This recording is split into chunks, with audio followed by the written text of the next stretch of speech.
Right now, as you watch this, a specialized computer program is trying to guess your password.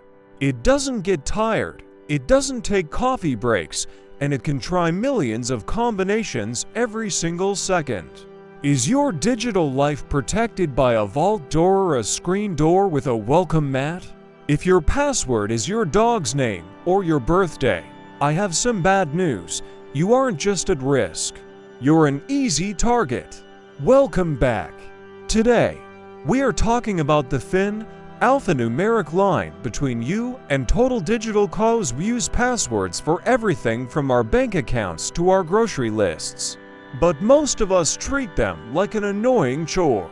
We pick something easy to remember and use it everywhere. The problem: hackers know us better than we know ourselves. Identity theft, drained bank accounts, and hijacked social media profiles often start with one weak link, a bad password. In this video, we're going to unmask how hackers actually break in, why your complex password might actually be terrible, and I'm going to show you a simple method to create a password so strong it would take a supercomputer centuries to crack. Let's get secure. What makes a password weak? Let's start with a reality check. Every year, security firms release a list of the most common passwords found in data breaches. Can you guess the top 3?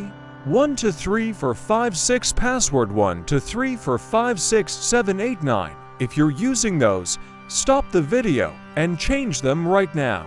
But weakness isn't just about being obvious. Weakness is predictability.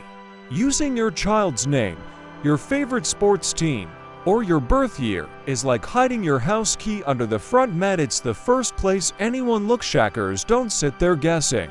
They use leaked databases. If you use the same password for a small fitness app that got hacked 5 years ago, hackers now have your email and that password. And they are currently trying that same combination on your Gmail and your bank account. What makes a password strong? So, what's the gold standard? It comes down to 3 pillars: length, complexity, and unpredictability. Is king. A 6-character password, no matter how complex, can be cracked almost instantly. A 16-character password, even if it's just plain words, it's a nightmare for hackers. Mix. You want a salad of uppercase letters, lowercase letters, numbers, and symbols. Human factor. It shouldn't contain any personal information. If a stranger can find the answer to your password on your Instagram bio, it's not a password. It's a trivia question: how hackers crack passwords. Beat a hacker. You have to think like one. They generally use 3 methods. Brute force attack. This is a computer program that systematically tries every possible combination of characters. The shorter your password, the faster this works. Dictionary attack. This is much smarter. Instead of trying random gibberish, the program tries every word in the dictionary, plus common variations like replacing S with $ or A with at. Phishing. This is the lazy way. Instead of cracking your password, they just ask you for it. They send a fake email from your bank or Netflix asking you to log into a fake site. The analogy: think of a brute force attack like a thief trying every possible combination on a safe. A dictionary attack is like a thief checking the most common places people hide keys. Phishing is the thief calling you on the phone and pretending to be the police, so you'll just hand the key over. Step-by-step guide to a god-tier password. But how am I supposed to remember XJ9?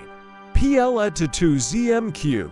You aren't. Instead of a password, use a passphrase. Pick 4 or 5 random, unrelated words. Example: horse, blue, battery, staple. Why it works, to you, it's a weird mental image of a blue horse eating a battery-powered staple. To a computer, it's a massive string of characters that defeats almost all dictionary attacks. Now, let's add some spice to it. Capitalize a random letter in each word. H or SE-BLUE-BATTE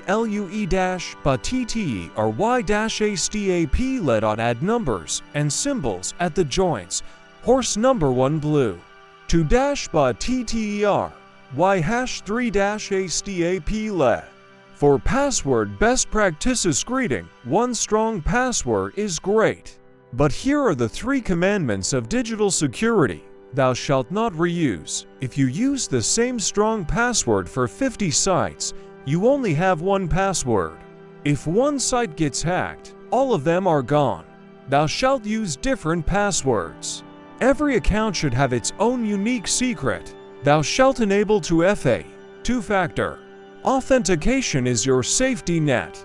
Even if a hacker steals your password, they still can't get in without the code sent to your phone. It's like having a lock that requires both a key and your thumbprint tools that help you know what you're thinking. I have 100 accounts. I can't remember 100 passphrases. You don't have to. Use a password manager. Tools like Bitwarden, 1Password, or even the built-in managers in Chrome and iCloud act like a digital vault. They generate long, random passwords for you and remember them across all your devices. You only have to remember one master password, that long passphrase we talked about earlier. The manager does the rest. It's the only way to stay truly secure in the modern world without going insane. Weak versus strong transformation. Let's look at a transformation. The original. Ilovemicat 1 to 3 crackable in seconds by a basic dictionary attack. The upgrade. See at T's-E-purple-pizza-99. The result. It's longer. It uses symbols and numbers. It has no personal history. And it's actually easier to visualize and remember common myths about passwords. Before we wrap up, let's bust 2 big myths. Myth 1. Short but complex is enough. Wrong. A 7-character password like a to be at 3C is much weaker than a 15-character password like Sunny Day Coffee Mug, simply because of the math involved in cracking it. Myth 2. I'm not famous. No one wants to hack me. Wrong. Hackers use bots. They aren't targeting you. They are targeting everyone. You aren't being picked on. You're just being scanned. Digital security feels overwhelming, but it doesn't have to be. By switching to long passphrases, using a password manager, and turning on 2FA, you move yourself from the low-hanging fruit to the Fort Knox of the internet. Your data is your life, your photos, your money, your identity. It's worth the 10 minutes it takes to protect it. If you found these tips helpful, hit that like button and share this with someone who is still using password 1 to 3. You might save them a lot of heartbreak. Question of the day. What's the weirdest random word combination you can think of for a passphrase? But don't actually use it as your password now that you've told us? Don't forget to subscribe for more ways to stay smart and safe in the digital world. Stay secure, and I'll see you in the next one.